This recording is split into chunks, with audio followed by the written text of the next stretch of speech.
So good morning everyone, welcome to Satsang. Let's make some silence first.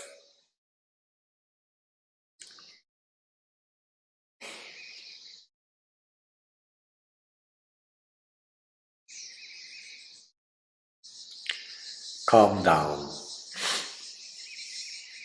Abstract yourself from everything.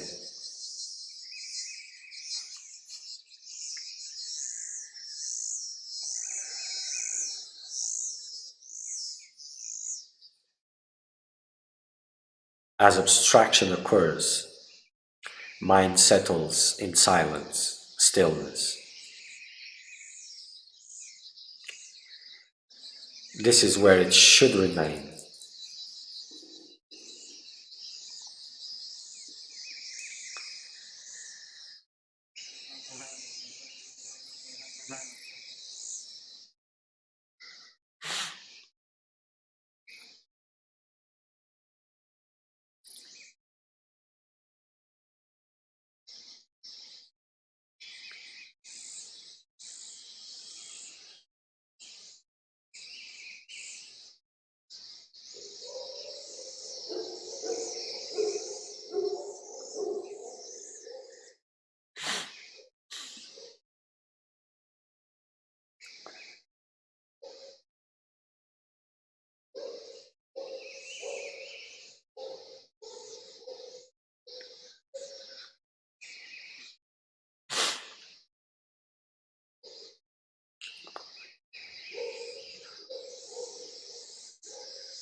I will answer your question now.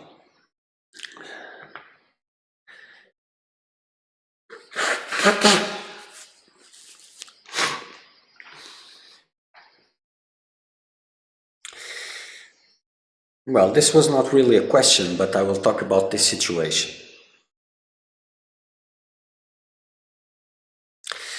Because there are many seekers that get anxious about enlightenment and achieving enlightenment and all of that. And they think they can do whatever it takes.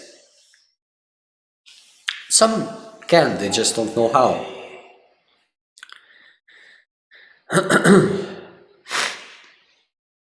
But the thing is, the mind is always up to big undertakings, big journeys in a sense of grandiosity. So if I have to climb that highest peak, so I will do that. And there's an idea that by strength alone you can do anything.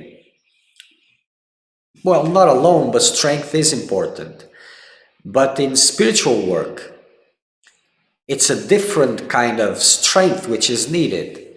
It's a strength which is applied in little things, little details. The big things, they are just in the beginning. As you settle your life, in a sense, you tune it, you make the choices that will set your path into one direction. And then that is over. These are the big decisions about leaving what needs to be left behind, changing the routine of your day, how you occupy yourself, because as you're still investing in worldly things and spiritual things, it's not yet. So as you make the choices that lead your life into the sense that you can apply every day, 24 hours a day into your spiritual quest, these are the big decisions. And then other big decisions are in the moments, the intense moments, where you have to decide to commit again and again and again and again. As intensity rises, commitments reveal themselves again in front of you. for you to embrace more and more and more and more and more and more. Or not. Well, but the rest of the time, it's a different kind of strength. It's a strength connected to endurance, to patience, to attention to detail, to maintaining details. It's quite different. And those who are suffering from this anxiety, the majority doesn't have this strength to pay attention to details, to focus on the spiritual work, to train the mind to be silent, to purge themselves and abstract from and identify the sources of agitation with which they are feeding the mind, keeping its patterns, is agitation patterns. And time goes by and gets wasted. Some practice meditation, others think they're practicing meditation, but not at an intensity that is suitable. And more important than all, without the science of it behind. And without the science, you're lost. Because the difficulties you will encounter, most of them, you don't even recognize them as difficulties, as obstacles. Your mind will treat it as innocent, naive, has nothing to do with it. So with an agitated mind, there's no deepening. Okay, sometimes by blessing, you get a pause in that agitation and you go deep. But then it goes away. To be able to maintain that, you have to train your mind to be silent, to be still. And that takes a lot of work and a lot of focus and concentration at every moment. It's not something that you just like watering a plant. You go there, you spill the water, you take 5 minutes, and then it's done. It's not like that.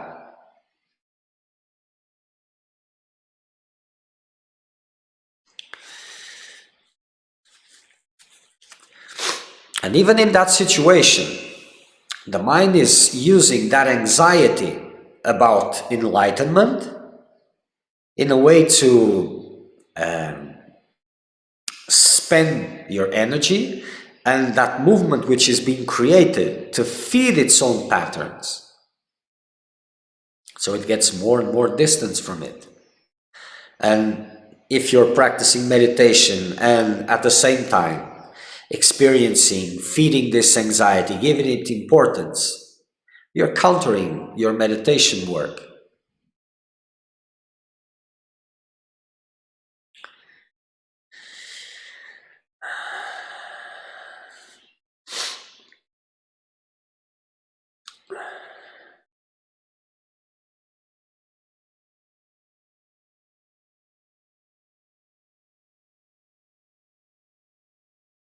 Every little detail of your day is important to your meditation practice. One of the aspects of meditation, psychological aspects, I'm not talking about other things, but psychological aspects, you're learning to close your eyes to the world, to abstract from it at an outer level. At an inner level, you're focusing on the technique. That means you're abstracting from all impulses, all thoughts, all emotions, all sensations that are arising. You're practicing, training this ability, cultivating inside, so that abstraction becomes a reality. And from that abstraction, if everything goes well, dispassion will be there.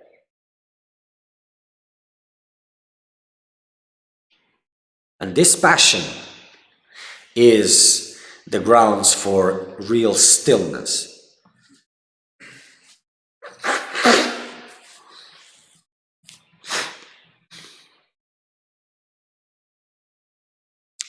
An agitated mind is like a child, like a spoiled child.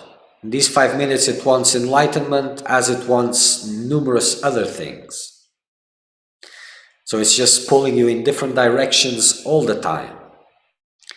Just creating more and maintaining restlessness.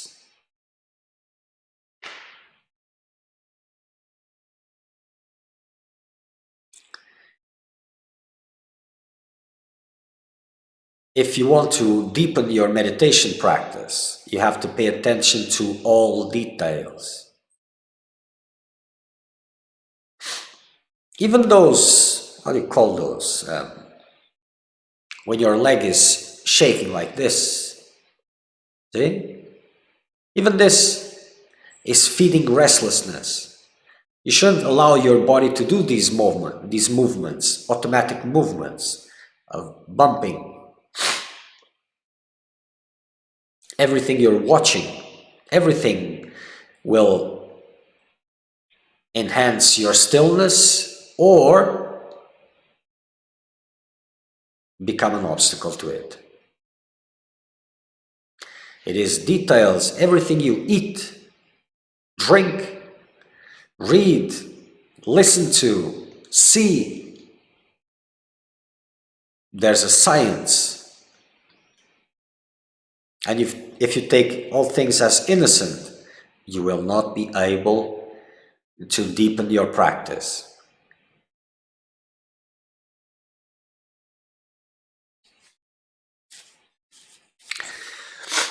So once you take up responsibility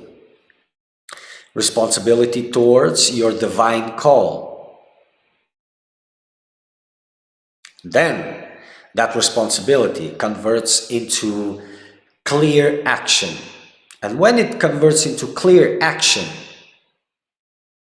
that you're acting upon what you know it's right, and this changes with time, you will be able, the more you do now with what you know, the more you'll be able to see.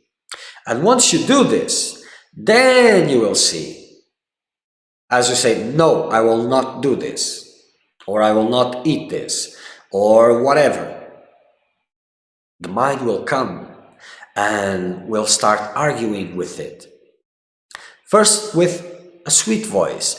As it is with a sweet voice, it's still not at the highest peak of desperation. First it comes with a sweet voice. La la la la la la la. To make you see that, no, it's not that important. Only this time. Just a little bit. Whatever. And then if this doesn't work, with time, as it gets pressure, as it becomes more difficult to get the nurturings it needs to maintain restlessness, then the calm voice disappears and gives rise to, I don't want to, blah.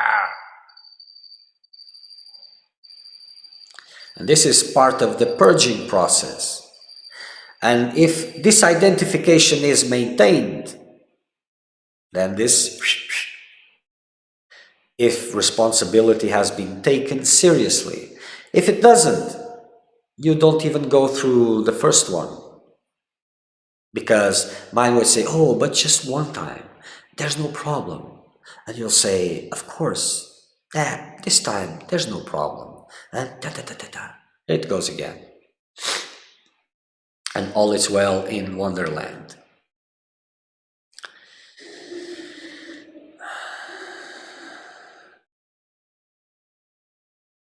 There's the expression that there's no use of crying over the spilled milk.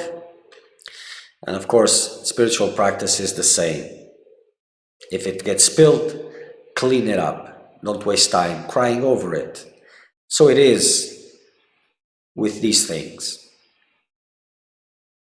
Because even these crying over, they are apart, because, well, delusion cycles must end in suffering. So they, from hope to despair to suffering, they go in a big journey. And a part of it has to go through some sort of sadness towards yourself, and incapability and lack of self-value, etc., etc., that goes to desperation and suffering, or slash suffering. So there's a cycle it has to go. From the highest peak to the deepest, to the darkest place. And then come back again to rise up to the highest peak. This is the cycle of illusion. So when you're in the middle of it, sometimes you spend months or even years in the middle of it. You don't know where you're at. You don't know that you're in that cycle. But it is so. And it's just repetition, repetition, repetition, repetition. It's like a mechanical cycle that drags your consciousness into that traveling, to see all, to have all that sightseeings. But with intensity,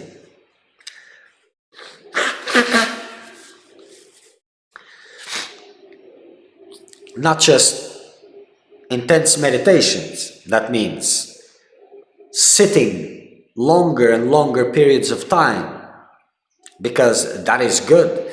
It helps, but something else is needed. Focus. Focus is very important. Without it, the meditation fire doesn't rise. It's like a boat full of holes. It is leaking water and it's having difficulty to float.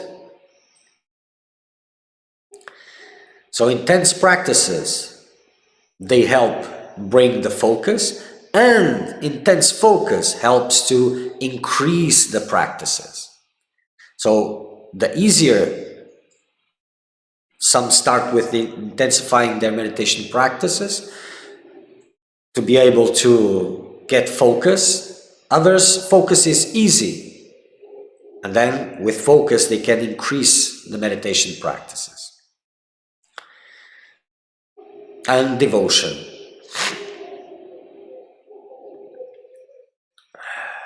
But with a distracted mind, just crying for things doesn't go far. So all desperation that comes from the thirst for liberation, if it is coming from there, if it is real, it has to convert itself into action, positive action, translating into meditation and courage, strength to do what's needed, when it's needed, how it's needed.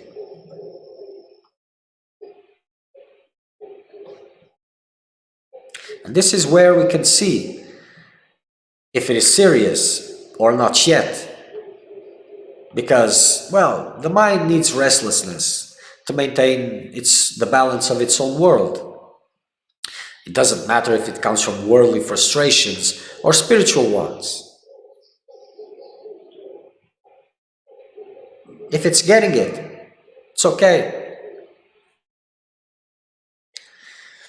Of course, it is preferable from mundane sources, because spiritual sources, there's always the potential of becoming serious.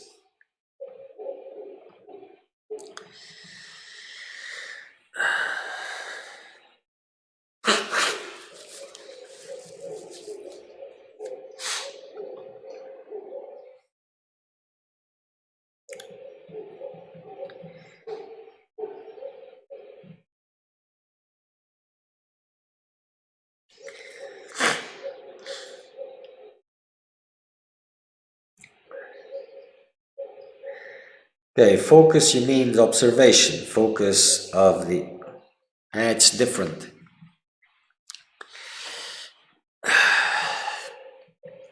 How will I define it?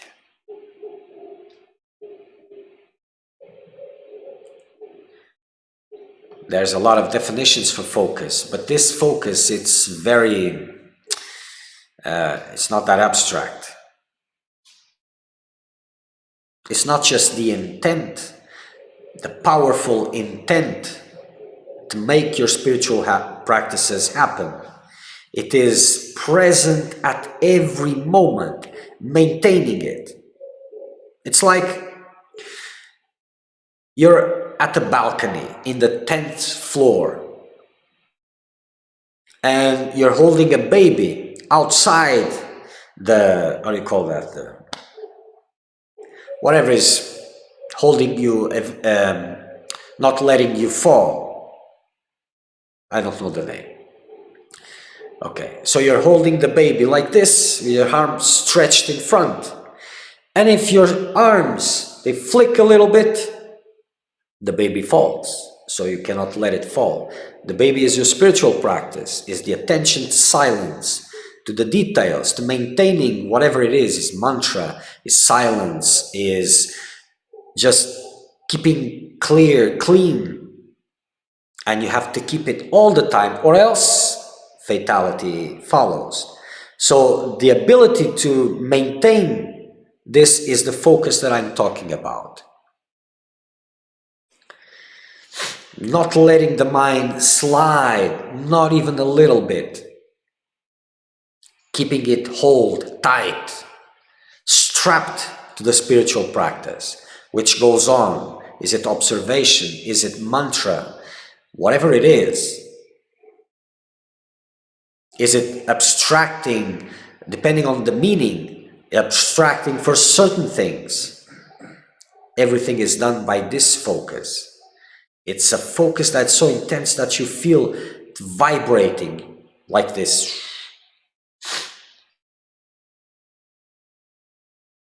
And this is the focus that allows you to pierce through the layers of agitation and deepen your concentration.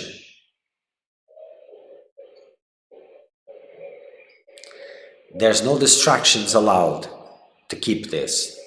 And as you maintain, you will see that vibration will raise, raise, raise.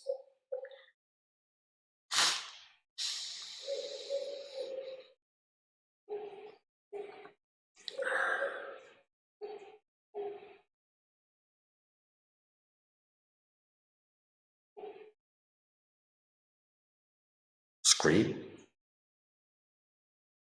Didn't understand this. Scream?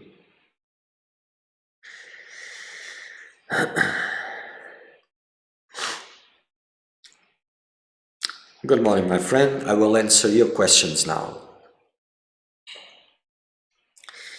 Hello, Sriman. Here's my concern at the moment. When you say 10 hours of meditation, it's 10 hours seated, or 2 hours of meditation, then pause, spiritual reading of the Master, or reviewing of Sriman Satsang, then again sitting meditative.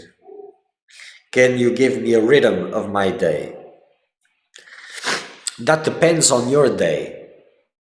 If it is a day, if it is several days, if this is the only thing you're doing in that day. Because if there's something else that you need to attend at the same moment, then you can do 3 hours sitting in the first hours of the morning, like from 2:30 to 2:33 to 6, for example, and then at the end of the day, and do 2 hours sitting, 2 sittings of 2 hours during the day. Or it can be 2 hours in the beginning, then 1 hour, then a little 10-15 minutes break, another hour, and so on. Leaving the spaces for at least 2 hours for digesting the food if you're not fasting. If you're fasting, you don't need to worry about it.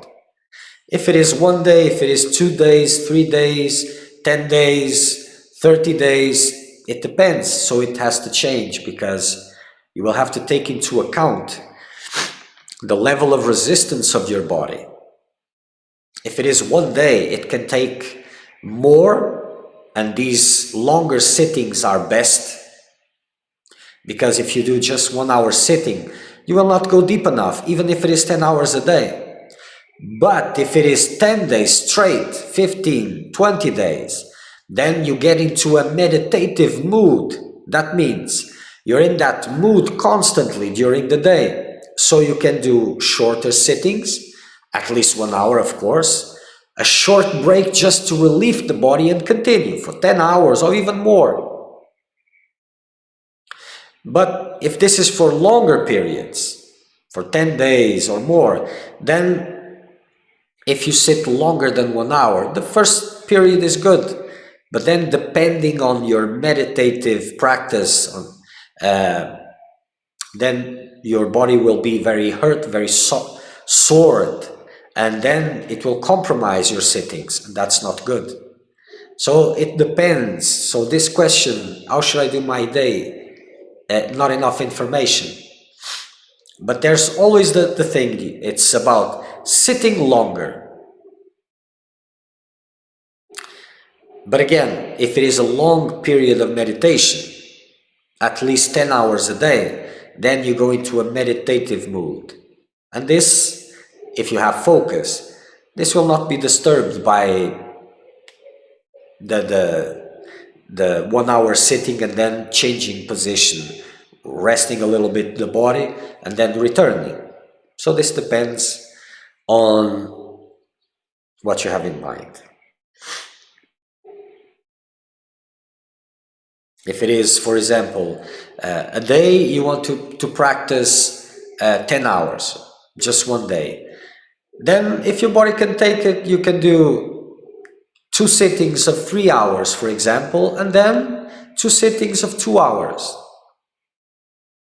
Because that sitting of 3 hours and 2 hours will be better than just sitting 1 hour, then 1 hour, then 1 hour. If your body can take it. If it cannot take it, then, well, just go for 2 hours in the beginning and then 1 hour, resting 10 to 15 minutes in between and giving at least 2 hours rest in between meals when you have your meal. If you're not having meals, then you can continue more. 1 day, 2 days, 3 days without meals, or even more, it's no problem and it's good.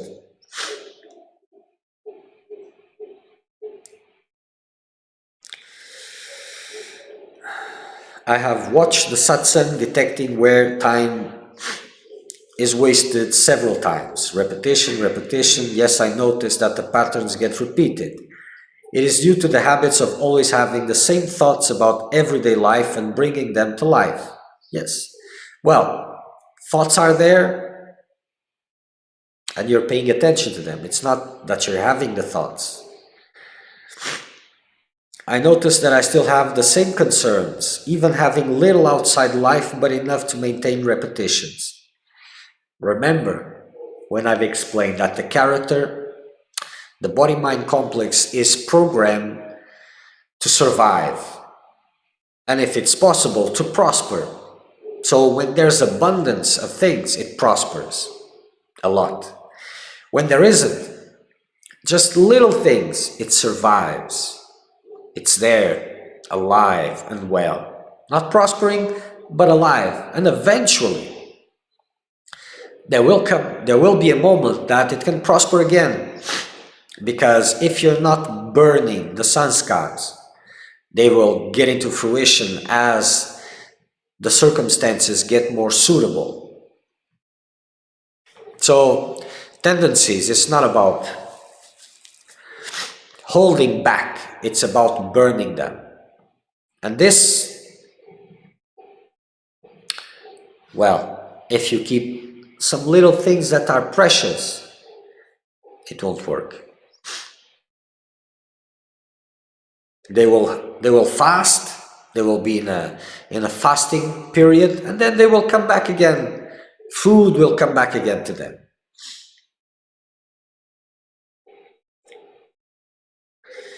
I noticed that I have the same concerns, even have, okay.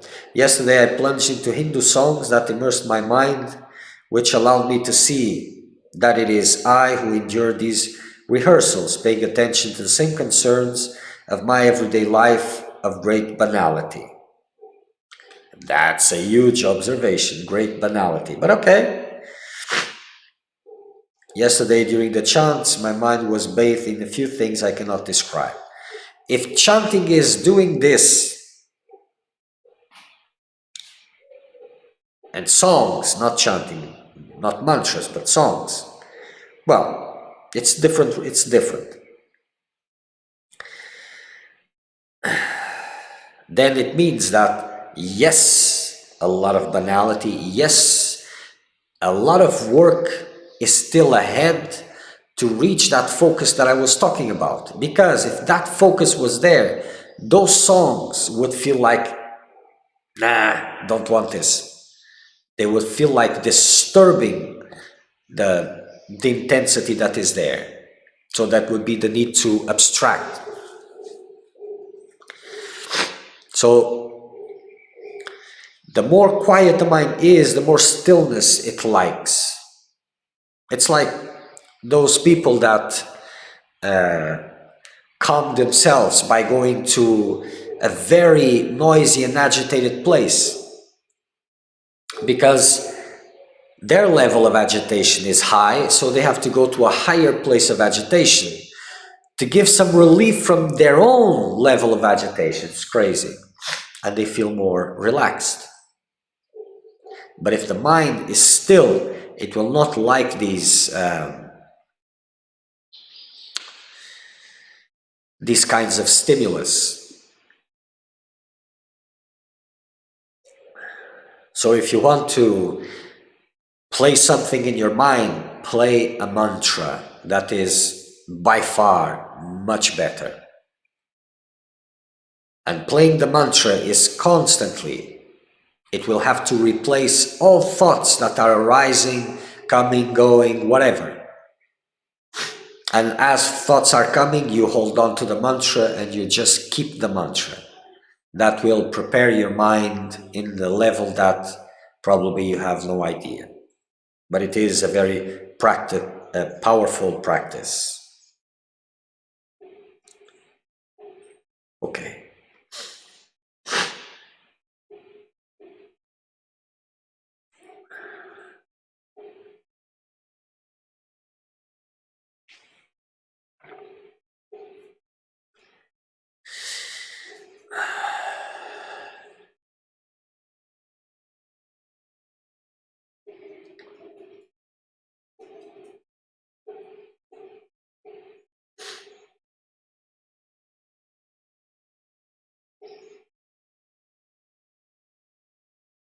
Well, it seems that that's all for today. Next satsang will be Wednesday, 9:30 in the morning, Brazilian time, UTC -3. Until then, make the best use of your time. Make it count. Much.